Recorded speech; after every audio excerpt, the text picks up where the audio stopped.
மக்களே வணக்கம். இன்றைக்கி நம்ம என்ன பதிவு பார்க்க போகிறோம்னு பார்த்தீங்கன்னா, இன்றைக்கி மதியம் பார்த்திங்கன்னா ஒரு ஸ்ட்ரிங்கு வேலை செய்யாமல் போயிடுச்சு. அது கேபிள் ப்ராப்ளமா இல்லை என்ன ப்ராப்ளம் அப்படின்றது தான் நீங்கள் நம்ம இந்த வீடியோவில் பார்க்க போகிறோம். ஃபுல்லாக செக் பண்ணி காட்ட போகிறேன். வாங்க பார்க்கலாம்.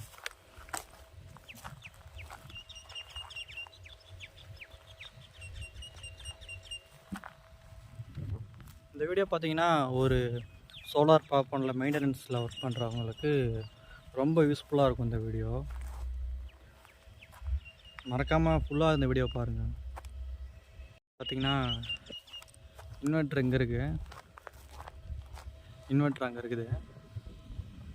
பைப் லைன் பார்த்திங்கன்னா கீழே போட்டுருக்குறாங்க. அப்படி இந்த ஸ்ட்ரிங் தான் வேலை செய்யலை. டெம்பரவரியாக கேபிள் போட்டு வச்சுருக்குறோம். இன்வெர்ட்ரு ஆஃப் பண்ணிவிட்டு தான் செக் பண்ணணும் ஃபுல்லாக. எக்ஸாம்பிள் எப்படி ஒர்க் ஆகலாம், எப்படி கண்டுபிடிக்கிறீங்கன்னு கேட்டிங்கன்னா, நம்ம ஆப்பில் வந்து ஆம்ஸ் எதுவும் ஷோ ஆகாது. சேம் அதேமாதிரி பார்த்தீங்கன்னா இந்த ஸ்ட்ரிங் தான் ஒர்க் ஆகலைன்னு சொல்லியிருந்தேன் சரிங்களா. இந்த ஸ்ட்ரிங் வந்து ஒர்க் ஆகிட்டு இருக்குது.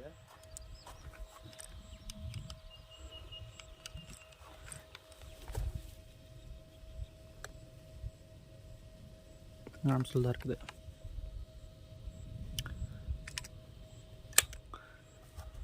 பார்த்தீங்கன்னா 4.2 ஆம்ஸ் போயிட்டுருக்கு. ஒர்க் ஆகிட்டு தான் இருக்குது.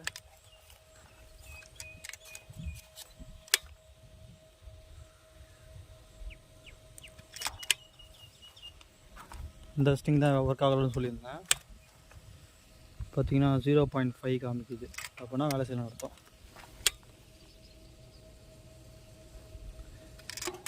0.6 காமிக்குது. இது வேலை செய்யவில்லை. இந்த ஸ்ட்ரிங் செக் பண்ணலாம். பார்த்தீங்கன்னா 4.12 4.6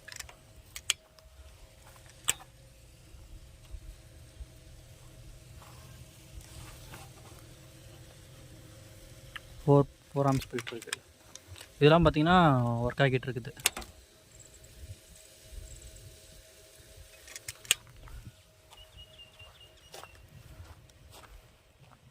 இந்த ஸ்ட்ரிங் தான் வேலை செய்யலை.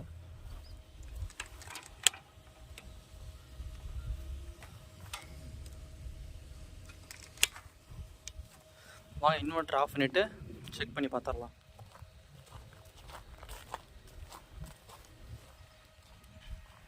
இது வந்து கிலோமீட்ரு,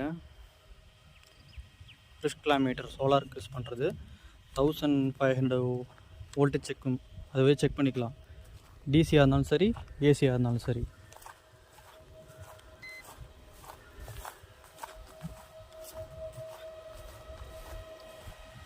இப்போ பார்த்தீங்கன்னா ஈவினிங் 4 o'clock ஆகிடுச்சு.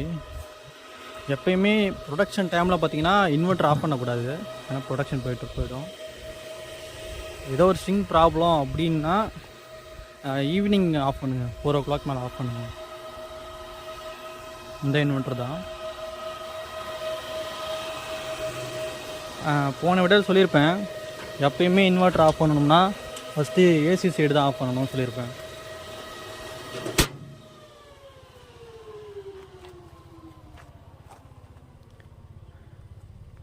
இன்வெர்ட்டர் பார்த்திங்கன்னா சவுண்ட் எல்லாம் இருக்குது பாருங்கள்.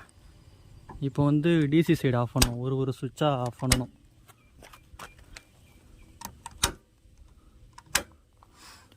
பார்த்திங்கன்னா லைட்ஸ் எரிஞ்சிட்ருக்கு, ஆனில் இருக்குது. இது பார்த்திங்கன்னா ஆஃப் ஆகணும். அப்போ தான் இது ஆஃப் ஆச்சுன்னா தான் டிஸ்சார்ஜ் ஆகிடுச்சு ப்ராப்பராக அப்படின்னு அர்த்தம்.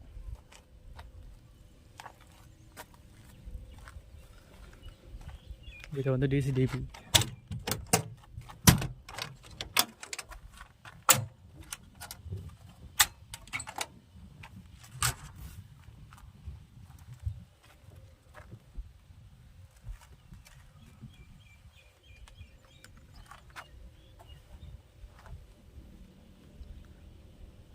இந்த இன்வெர்ட்டருக்கு பார்த்தீங்கன்னா 24 ஸ்ட்ரிங் கொடுக்கலாம். அதாவது நாங்கள் வந்து 15 ஸ்ட்ரிங் தான் கொடுத்துருக்கோம். 250 கிலோவாட்டுக்காக தான் ஸ்ட்ரிங் கொடுத்துருக்கோம். பார்த்தீங்கன்னா ஃபியூஸ் இல்லாமல் இருக்குது. எல்லாம் ஸ்பேராக யூஸ் பண்ணிகிட்ருக்கோம். ஸ்பேருக்கு விட்ருக்கோம். அதெல்லாம் இதில் இன்னும் 5 ஸ்ட்ரிங் கனெக்ட் பண்ணலாம்.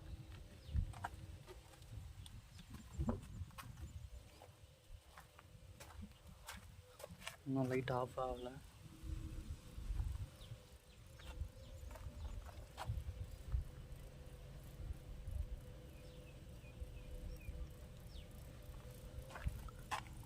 லைட் ஆஃப் ஆகிடுச்சு. எந்த ஸ்டிங்னு பார்த்தீங்கன்னா ஆப்லேயே ஷோ ஆகிடும். 10th ஸ்டிங் வந்து ஒர்க் ஆகலை. இங்கே இருக்குது பார்த்தீங்களா, இந்த ஸ்டிங் தான். ஃபெரோ நம்பர் பாருங்கள், 1 to 20 வரைக்கும் கொடுத்துருக்காங்க. 10 தான் நமக்கு ஒர்க் ஆகலை.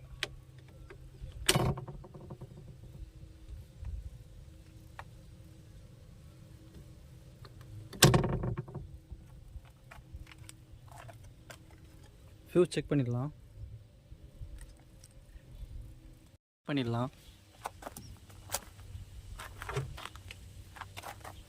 ஃபஸ்ட்டு மீட்டர் ஆன் பண்ணிக்கலாம். ஆன் பண்ணிவிட்டு கண்டினியூட்டி மோடில் போட்டுக்கலாம்.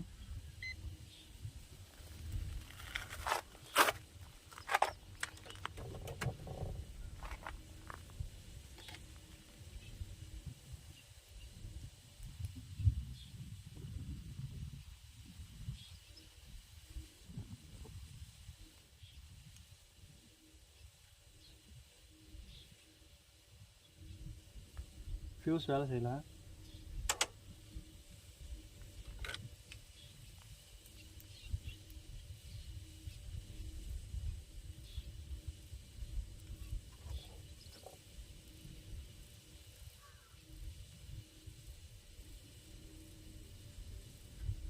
சவுண்டே வரல.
செக் பண்ணிடலாம். மீட்டர் ஆன் பண்ணிவிட்டு கண்டினியூட்டி மோடில் போட்டுருங்க. என்ன கண்டினியூட்டி மோடில் போட்டுருந்தோம்.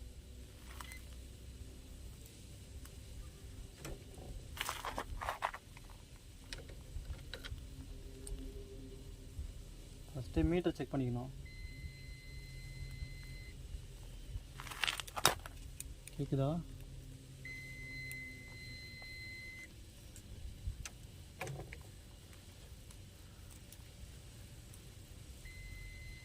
கன்வெர்ட்டி வருது.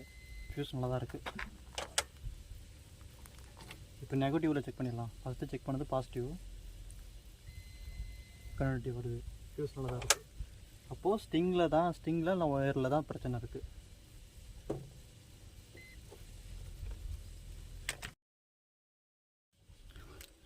இது பேர் பார்த்திங்கன்னா MC4 கனெக்டர் ரிமூவிங் டூல்னு சொல்லுவாங்க. இப்போது இந்த டூலை வச்சு தான் இதை கழட்டணும். நம்ம வந்து 10வது ஸ்டிங் பார்த்துருந்தோமா, ஒர்க் ஆகலைன்னு பாருங்கள். பெட்ரோல் இருக்குது 10. இது இந்த ஒயர் தான் செக் பண்ணணும். ஃபஸ்ட்டு பாசிட்டிவ் தான், ரெண்டும் பாசிட்டிவ். இதுவும் பாசிட்டிவ், இது நெகட்டிவ். இந்த cable negative. Positive input, positive output, positive input, positive output. சரிங்களா? இது வந்து இப்போ ஸ்டிங்லேருந்து வர பாசிட்டிவ். டிசிடிபிலேருந்து இன்வெர்ட்டருக்கு போகிற அவுட்புட் பாசிட்டிவ். ஸ்டிங்லேருந்து வர நெகட்டிவ் இது ஏசிடிபிக்கு வருது. டிசிடிபிக்கு வருது. டிசிடிபிலேருந்து இன்வெர்ட்டருக்கு போகிற வயர் இது.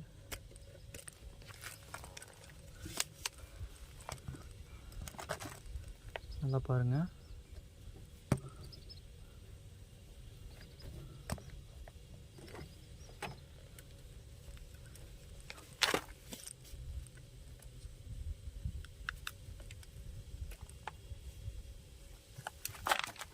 இந்த டூல் தான் யூஸ் பண்ணணும்.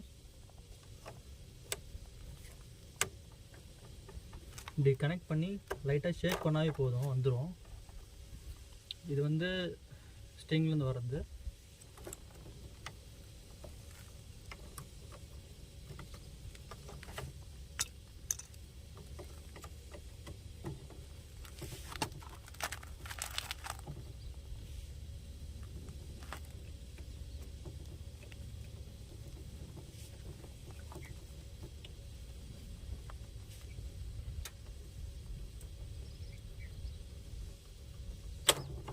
ஓகே, வந்துருச்சு.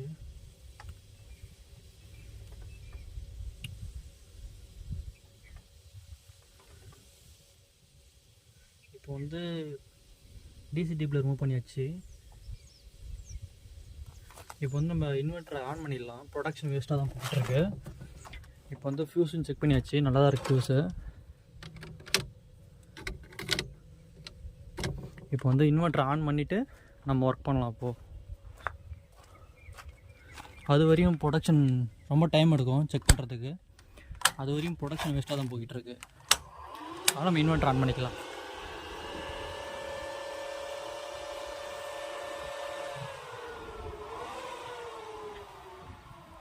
ஓகே, இன்வெர்ட்டர் நார்மலாக ஆகிடுச்சு. இப்போ வந்து ஏசி பவர் ஆன் பண்ணோம்.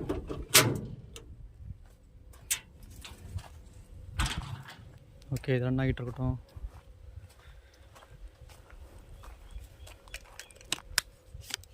இப்போ வந்து நம்ம இந்த கேபிள் செக் பண்ணலாம், கண்டினியூட்டி செக் பண்ணிக்கலாம்.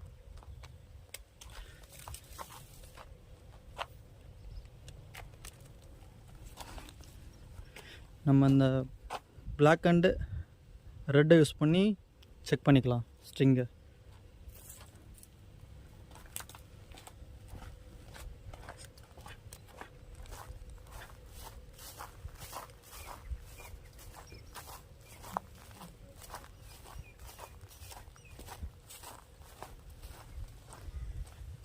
எப்பயுமே சோலார் பவர் பிளான்ட்டில் அதிகபட்சம் டிசி கேபிள் போகிறது பாசிட்டிவாக தான் போகும். சேம் ஃபியூஸ் ஃபெயிலியர் ஆனால் கூட பாசிட்டிவ் தான் போகும்.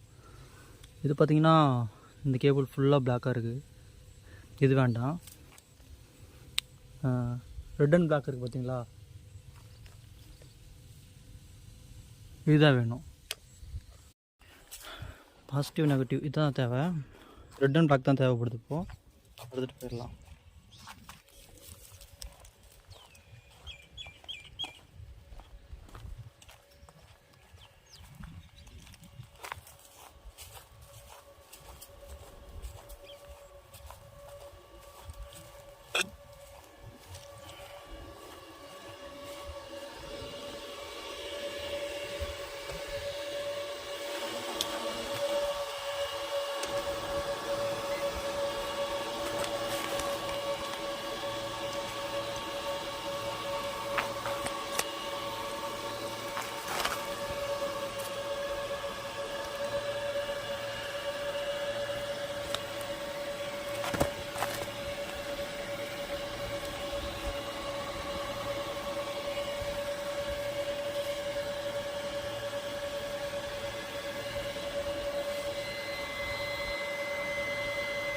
கண்டினியூட்டி வருது, இந்த ஒயர் யூஸ் பண்ணிக்கலாம்.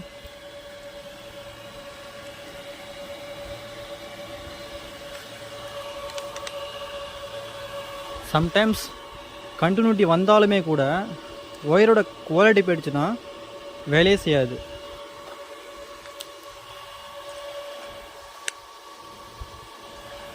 வாங்க சோலார் பேனல்கிட்ட வந்து ரிமூவ் பண்ணிவிட்டு செக் பண்ணி பார்க்கலாம்.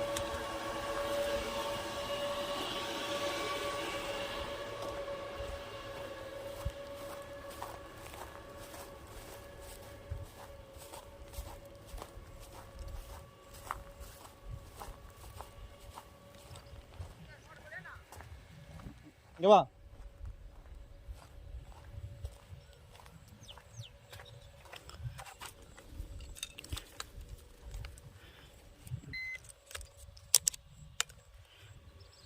ஹேம்ஸ் போட்டாச்சு பாருங்கள், 0.06. ஓகே, இப்போ வந்து MC பவர் கனெக்டர் ரிமூவ் பண்ணிடலாம்.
பார்த்தீங்கன்னா பேனல்லையும் ஃப்ளோடு செக் பண்ணோம்.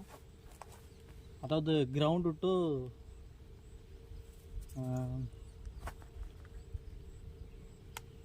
சாருங்க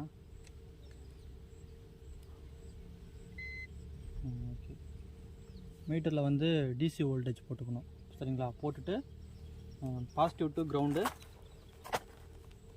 டு நெகட்டிவ்.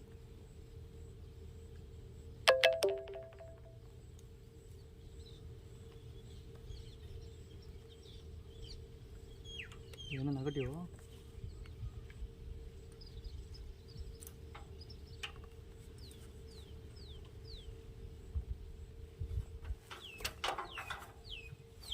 வீடியோ எடுக்க ஆள் இல்லை, ரொம்ப கஷ்டமாக இருக்குது, தனியாக இருக்க முடியல.